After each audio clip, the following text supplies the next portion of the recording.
If you're watching this right now, hit subscribe, because what this camera caught will keep you from sleeping tonight. At 2:13 a.m., in a quiet suburban neighborhood outside Cleveland, Ohio, a Ring camera began recording on its own. The homeowners, Mark and Emily Hensley, were asleep upstairs, their phones charging beside the bed. The only light on in the house came from the soft blue glow of the porch light, the same one Mark had installed 3 months earlier, right after someone started leaving strange gifts on their doorstep. It began with harmless things: flowers, an old key, a cracked porcelain doll's head. Each time, the Ring camera recorded nothing. The footage showed an empty porch, yet the items always appeared neatly placed in the center of the doormat between 2 o'clock and 3 a.m. That night, however, the camera caught movement. At first, it was subtle, a flicker of motion near the edge of the frame, like someone walking by across the street. Then, slowly, a figure emerged from the darkness. They weren't walking toward the house. They were already there. The figure seemed to be crouched low, half hidden behind the porch railing, barely visible in the grainy footage. Only one detail was clear, their eyes reflecting white when the camera's motion light flickered on. At 2:17 a.m., the system detected sound, a faint tapping. Not at the door, but from inside the walls. When police later reviewed the footage, they confirmed the camera microphone picked up 3 distinct knocks, evenly spaced, too rhythmic to be random. Mark's phone buzzed with a Ring notification. He opened the app, blinking groggily, annoyed. "Probably another raccoon," he muttered. But when he clicked into the live feed, he froze. Someone was standing on the porch. They weren't facing the door, they were facing the camera. The person, or whatever it was, had a hood pulled over their head. Their face was covered, but their breathing was heavy, audible even through the faint static of the recording. They didn't move for 20 seconds. Then, very slowly, they raised their hand and pointed directly at the camera lens. The feed glitched. The image doubled, warped, then went black for 3 seconds. When it came back, the figure was gone. Mark replayed the clip twice. His wife stirred beside him. "What is it?" "I don't know," he said. "They just disappeared." He checked the live feed again. Nothing. The porch was empty. But as he leaned closer to the screen, something caught his eye. In the bottom left corner of the frame, just above the doormat, there was a dark smudge. He zoomed in. It wasn't dirt. It was a footprint, small, barefoot, and wet. The next morning, they found something else. The Ring app had saved a file labeled audio02_13_23. When Mark played it, the sound was distorted, a mix of static and faint whispers. One phrase repeated over and over, barely audible beneath the noise. "Let me in." He deleted the file immediately, thinking it was some sort of glitch. But later that day, Emily noticed something strange. The camera had moved. It was tilted slightly upward, as if someone had reached up and touched it. That night, the motion detector went off again. Mark opened the feed. The porch was empty, until a faint shape appeared in the upper corner of the frame, pressed against the glass of the second-floor window. Emily gasped. "That's the guest room." The window fogged slightly, and 3 words appeared, written by a finger from the inside. "Still here now." Then the feed cut out. When the police arrived the next morning, they found no fingerprints, no signs of forced entry, and no footprints in the frost-covered yard. But the footage recovered from 2:13 a.m. had one frame the Hensleys swore wasn't there before. It showed the same hooded figure, standing not outside, but inside the living room asterisk, staring directly into the camera lens. And in the reflection of the window behind them, 2 more shapes were visible. The morning after the footage surfaced, Mark and Emily Hensley packed their bags. They told neighbors they were leaving for a few days to stay with family, but the truth was simpler. They didn't feel safe in their own home. Police had reviewed the footage from their Ring account. The officer in charge, Detective Rachel Quinn, replayed the clip again and again, trying to explain it logically. She slowed the video to 0.25x speed, analyzed each frame, but nothing made sense. At 2:13 a.m., the motion sensor triggered. At 2:14, a figure appeared. At 2:15, the feed glitched. Then the impossible, the timestamp skipped backward. For 3 seconds, the footage played in reverse. The snow on the porch floor lifted back into the air. The figure moved backward toward the camera, their head turning unnaturally slow, as if aware of being watched. And then, the camera resumed playing forward like nothing happened. Detective Quinn froze the frame. She zoomed in on the reflection in the living room window, 2 shadowy shapes behind the figure. They weren't standing. They were hanging. She blinked hard.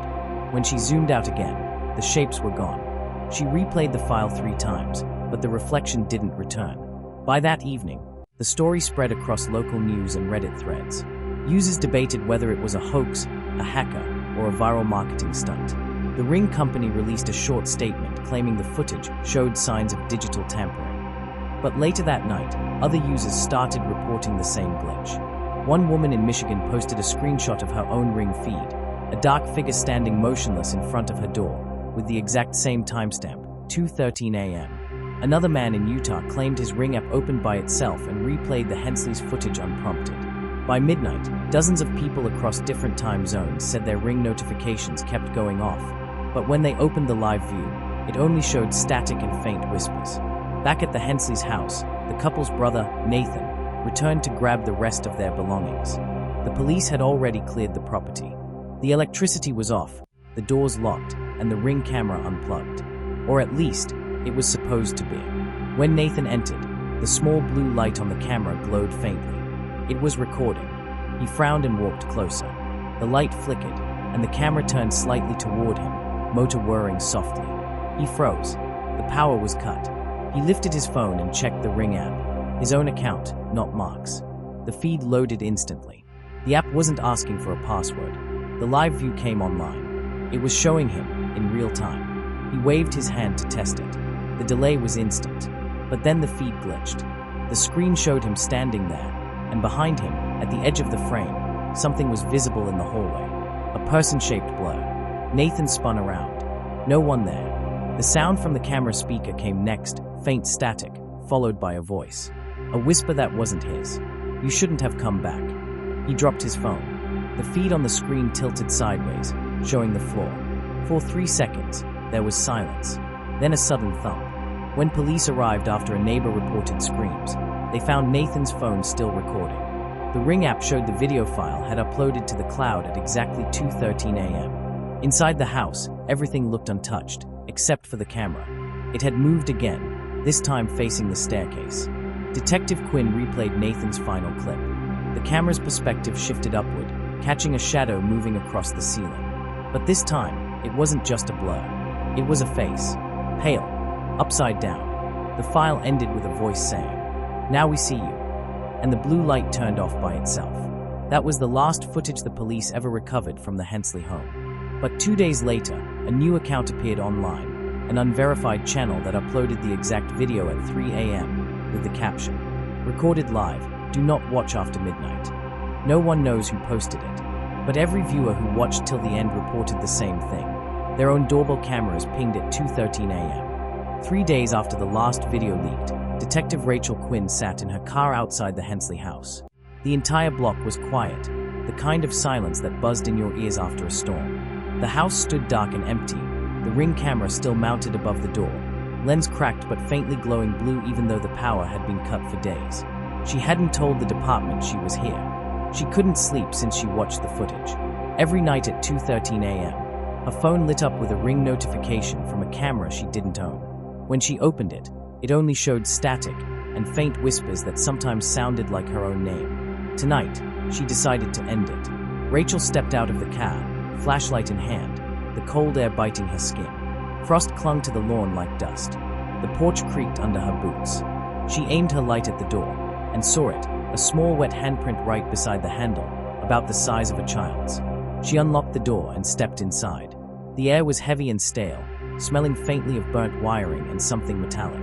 Her flashlight beam passed over furniture covered in sheets, the faint hum of static echoing somewhere deep inside the house. Then, her radio hissed. "Detective Quinn, do you copy?" She froze. The voice wasn't from dispatch. It was her own voice. The sound came from the living room. Her flashlight caught the Ring camera lying face down on the floor, cable coiled around its base. It wasn't plugged in, yet its blue light was still on, blinking slowly. Rachel crouched and picked it up. The metal casing was ice cold. She held it closer to her face, and the speaker crackled again. "Don't look behind you." She spun around, nothing. Only her own reflection in the window. Then, the camera vibrated in her hand. The lens began to rotate on its own, turning toward the front door. Rachel followed its direction with her light and gasped. The front door had opened an inch. A faint cold mist drifted in from outside, swirling near the floor. The camera's light blinked twice, and a low mechanical voice spoke from the speaker. Recording started, 2:13 a.m. Rachel's breath hitched. She checked her watch. It was 1:42 a.m. The timestamp on the camera had changed on its own. She slowly backed away, eyes fixed on the door. Her flashlight beam wavered slightly, then flickered out. The house went completely dark. For 30 long seconds, she heard nothing but her own breathing. Then, faintly from the upstairs hallway, came a creaking sound. Footsteps. Soft, deliberate, uneven. She raised the camera toward the stairs, using its dim blue glow to see. Halfway down the steps stood a figure, motionless, its head tilted unnaturally to the side. The same hooded shape from the original footage.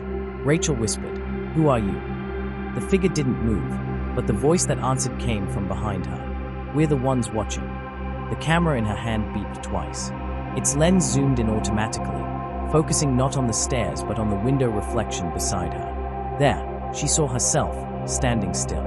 And beside her reflection stood another figure, identical in height and build, smiling faintly. Her real body trembled. The reflection smiled wider. Then the glass fogged over, and 3 words appeared, written from the inside of the reflection. "Stay online forever." The camera fell from her hand. The final footage recovered from the Hensley home ended with a static-filled frame showing Rachel's flashlight rolling across the floor. The beam caught one last glimpse. The Ring camera, now mounted back on the wall, pointed directly at the living room. At 2:13 a.m., the blue light blinked one final time, then turned red. When officers arrived later that morning, the house was silent. Rachel was gone. Her phone, still recording audio, captured only a faint whisper. New account linked. Recording to cloud. That same night, a new video appeared on YouTube titled, "The Ring Camera That Caught Something No One Can Explain, Full Video." It was uploaded from Detective Rachel Quinn's police-issued laptop. And just like before, every viewer who watched till the end got a notification from their own camera. Timestamp, 2:13 a.m.